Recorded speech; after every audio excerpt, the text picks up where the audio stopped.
Welcome to Unpacked, real conversations for diplomatic partners who are ready to unpack more than just boxes. This is the space for the brave questions, the messy middles, and the quiet decision to stop shrinking and start showing up fully. We talk identity, purpose, transitions, and what it really takes to feel at home in a life that's always moving. Because you've always been more than just the label, and this is where we say it out loud. Hi, I'm Emma, and I'm with my co-host, Anna.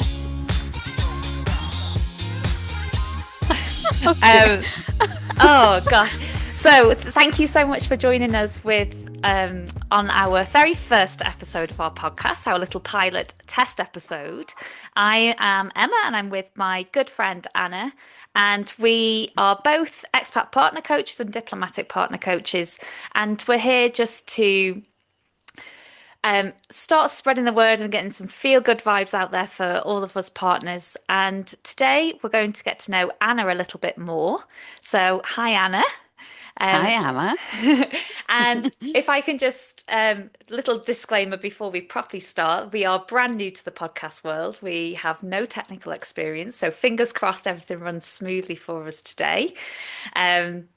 So let's just get started. Let's get in there. So, Anna, can you just tell us a little bit about your story? What brings you to this point in your life? Just give us all the juicy details. Okay. With pleasure, Emma. So my name is Anna. I have a very long and complicated Russian last name because I grew up in Russia. I'm married to an Australian diplomat, and I've been a diplomatic spouse for the last 15 plus years. We have 3 children together. We've been to a few amazing places throughout this expat journey or diplomatic life journey. And what brought me here while we're sitting actually and having this amazing conversation together is that I had to hit a few rock bottoms in this privileged life to understand it's an iceberg and we only see the 5% of a diplomatic passport and a cocktail. That's kind of, the stereotype people have in their head when you say, hey, my husband is a diplomat, like lucky you. And what people don't see, it's what's actually happening, right? Yes, plenty of perks and privileges, and it's fascinating and it's amazing. And like I feel truly blessed and grateful for all my experiences, but it can be a very lonely, very isolating, and very uphill journey. Yeah, and I think that that's what you've just hit the nail on the head is that we have such a privileged lifestyle and we are grateful for it, but it doesn't mean that we don't have those feelings on the inside where we have this gap. And I think that gap really makes everything worse because we feel like we should be so happy. Like everything on the outside seems to be wonderful. So that sounds yeah, you've just completely explained it wonderfully. And if we just go back a little bit before you became a diplomatic partner, what did you do before? What did kind of your purpose and your meaning look like then? And how has that changed once you became a partner? It's a very good question. It was so long time ago. But so I studied languages in Russia, and then I got a scholarship and left my mother country, motherland, long, long time ago. So I moved to Europe. I studied in Switzerland, and then I went on and actually worked and started as well in the Netherlands, and then Germany. And at some point, I met my husband actually, who in Berlin, and so yes, I was teaching. I'm a German teacher, and that was my first degree. Oh, amazing. And so when you became a partner, so what countries have you lived in, by the way? So See, for lots of me, countries. lots of countries, exactly, because I already met him. He was actually not in the diplomatic service. He was running his own business back then in Germany. I was living in the Netherlands. We just met, I was just visiting Berlin for a weekend, and that's how it all started. And then we actually got together. We had our first child born in the Netherlands, and then we decided, why don't we go back to Australia? When we were expecting our second child, and that's where he decided, I actually like, he was always interested in history and languages as well, and that's why he decided to enroll or apply for work in foreign affairs, and he got it. And actually, so our diplomatic lifestyle started, yes, in Canberra, in Australia. But before that, I was already living abroad. So that's why I know it is similar, but there are lots and lots of differences because I think once you start moving around as a diplomatic spouse, especially, I think kind of there are more restrictions and more rules and less freedom. So kind of you get squashed into a very tiny box. And that's why it often feels so uncomfortable. Yeah. And so when did you have that moment of feeling inside or like a recognition that you weren't feeling your best self? Can you tell us about that time? Definitely. I can still vividly remember that. It was in South Africa. It did coincide with COVID, and it was actually his official second posting, but we didn't move there from Australia. How normally would people go, from the capital of the country onto posting? We moved from Germany to South Africa, and as a result, I was fresh graduate from an amazing German university where I just got my second master's degree in conference interpreting. I really felt like I rocked because with three young kids, him traveling a lot, I managed to get another degree and fulfill my dream. I really always wanted to be a conference interpreter. So imagine me coming with this fresh high distinction diploma degree to South Africa. And then I interpreted one conference and then COVID happened. So I had to homeschool my kids instead of being someone who is finally able to work and really, because the kids were also getting a bit older, having the support. Instead of having that, I was back to literally just being a mom again and a spouse, homeschooling three kids and not being able to work. And somehow I started feeling really resentful of my husband because he was this superhero wearing the official suit and flying all these Australians out of the country who were stuck right in South Africa. And I was literally just the spouse and just the mom. And it was devastating for me.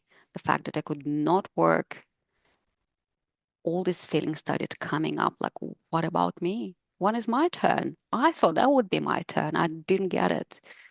And as a result, I actually became physically sick. I was diagnosed with an autoimmune condition.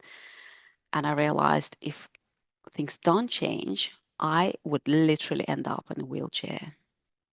So, and I didn't want to be a resentful person, a shallow of a mom, not a nice person really to be around because of all this anger, resentment, and also in a way I felt like I failed myself with all my talents and all my skills. And look, and here I am. That's all I can do again.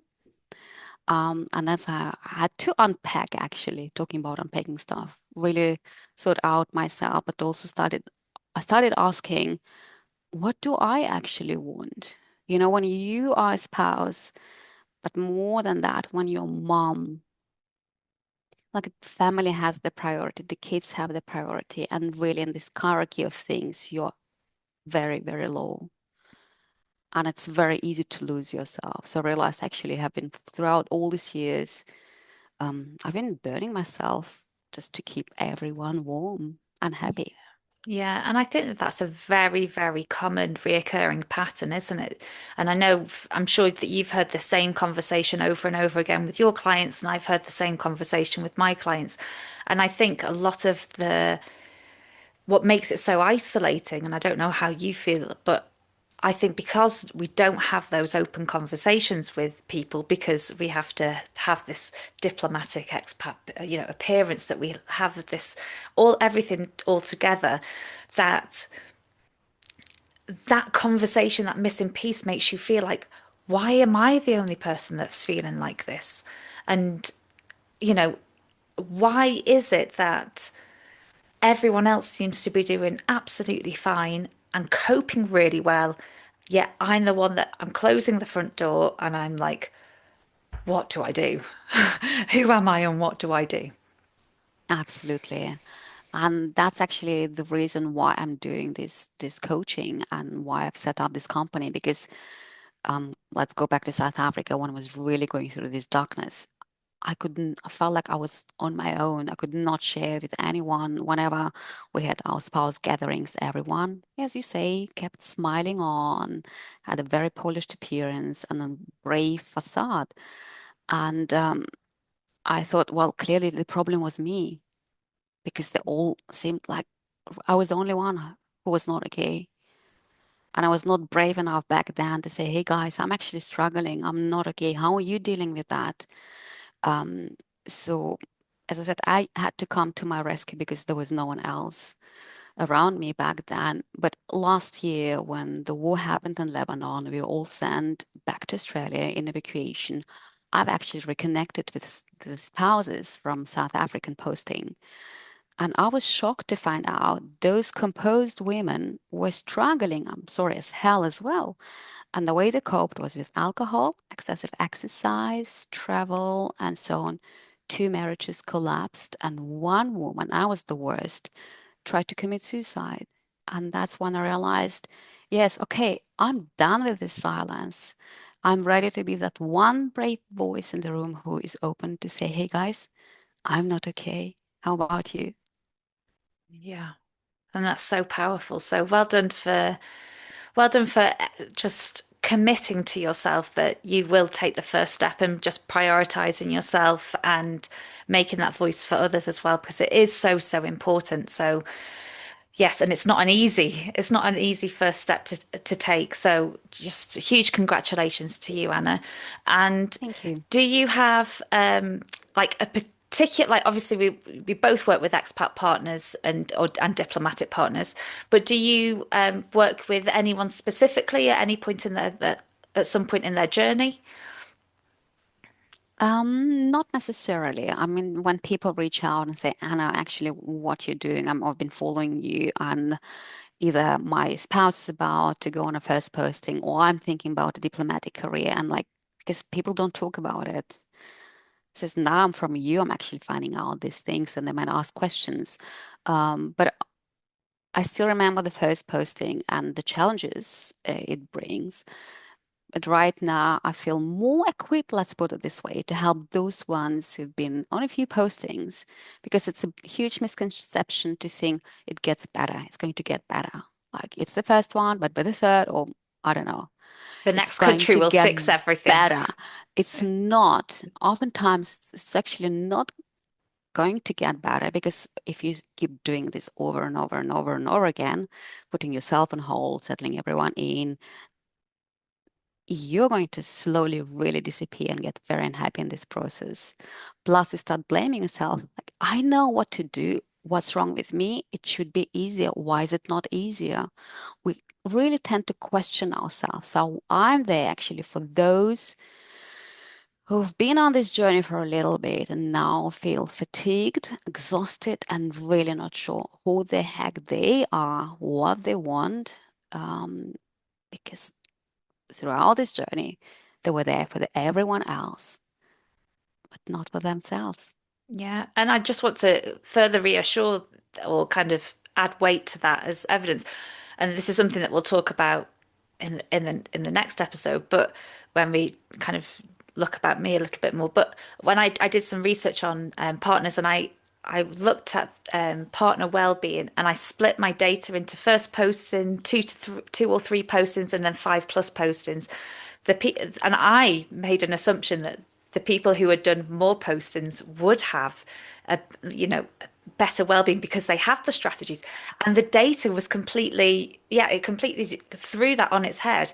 And it's a phenomenal that we can recognize that not only through lived experience, but also that the data is clearly showing us that too. And there are so many factors that I know that we're going to look at over the next episodes and beyond of what all the things that we can do to really support partners at every stage of their journey. So, yeah, thank you so much for explaining that. When you're working with your partners, and let's just, I know you work with people of at any point in their journey, but those specifically who have done a few postings, what do you help them to achieve, or what kind of is the outcome or the goal for them? Well, as I said, because people oftentimes arrive already so disconnected from themselves and really unhappy and lacking self-confidence, lacking self-esteem, and really actually feeling like, what have I done with my life? All this time I've been watching my life unfold from the sidelines, driving in the passenger seat. And this, first of all, it might be been painful to actually look at what's going on, because to me, it's first step to any change, right? It's awareness. Let's look what is, even if it's not pretty. But it's giving yourself credit. It's not wasted life, not wasted time, because what have I done if I haven't been able to work? I was just there supporting everyone else, and I kind of really abandoned me. So, how to heal that, how to then empower to actually um, help this person to get back in touch with what they want, what they need. Rebuilding. Frankly, it's about rebuilding. Like, you matter and your life, and it's not too late. It's not like, your life is wasted. Yeah. Yeah, that's really beautiful. Thank you so Mhm. much. And if we think about your bigger vision for partners and your mission and your goal, what is your bigger vision here? Oh, that's a very big one. And I love this Yes. question, by the way. But yes, so I do have very big dreams and the bigger vision, actually, mission behind everything I do. Because I think, Emma, what you and I do is fantastic, is amazing, but it's like giving band-aids to people. Like, here's a band-aid when you first hurt yourself at the start of your journey throughout it. And like, here's the, I don't know, rescue big band-aid when you're already so lost and so unhappy. But f- yes, I think what we need safe space and this permission to be seen, heard, and vulnerable, right? Talking about real experiences, what the ones we're all going through. So I want to have a big global community where these talks are normal. And the surface is like, okay, if you want to go there, you can, or you stay there. But really, having a space where you can be real and yourself, it's already hugely therapeutic. Because all of us need to hear from time to time. I see you, I hear you, you're doing such an amazing job, because I know how hard it is. So there's community, right? Um, Offering workshops, adding value, and parallel to all of that, actually doing advocacy work, because I think we all are ready for a change. We need more recognition. We want to have a seat at a table. We want governments and institutions to wake up to this truth that we're not a liability. We're actually a huge pool of untapped potential. And when they send our partners overseas, they're not just sending one person, it's a package. Really, how to make it more human and win-win, because long term it's not going to work for them in the 21st century. It's two people's income. We all educated. Smart people do marry smart people. You cannot expect one person to put their life on hold for the sake of the other one. Yeah, that's absolutely. Wouldn't that be wonderful if we can make even just a small little dent in the drop of ocean of this whole thing for everybody? I'm just going to ask one last question just to finish us off. Mm. If we were going to, oh, sorry, if you were going to offer one small bit of advice for someone who is struggling right now, what would you, the very first step, what would you offer to them? Well, first of all, I'd like them to hear this. You are not broken. There is nothing wrong with you. Don't question yourself, your worth, your enoughness. Give yourself permission to feel all these emotions, because once again, no one talks about this 95% of the iceberg, but it's there. So you are not broken, you're not the problem, and you're definitely not alone. Just seek out people who are willing to be open and unmask with you, and you'll realize it's everyone. And I can just really swear on that. Yes, every single person. And what I found amazing about just connecting with you, Anna, is that we come from different countries, we're at different ministries, and on the paper, on overall, we would be like, okay, how much have we got in common? But from our very, very first meeting, we have talked about all of the same things, the same feelings, the same experiences, maybe slightly different words, but it has been just so reaffirming having conversations with you, Anna. So thank you so much, and thank you for sharing your story with us this today. I would like to ask you to just explain what the best way for people to get in contact with you. What would that be? Yes, definitely. First of all, Emma, thank you, and such a pleasure to have been answering all your amazing questions. And I think it's amazing that we've created this platform. We're going to give, people an opportunity to be heard, right? Absolutely. And how people can find me? Well, Instagram, Not Just a Spouse, and I think we're going to put more details in the comments, right? Yes, absolutely. So we will end this conversation here for today, but please, if you've enjoyed it, like, subscribe, rate it, tell a friend, do all of the important things. And like Anna said, you can find her at Not Just a Spouse, and you can find me at The Zesty Life. And we're looking forward to speaking to you very, very soon.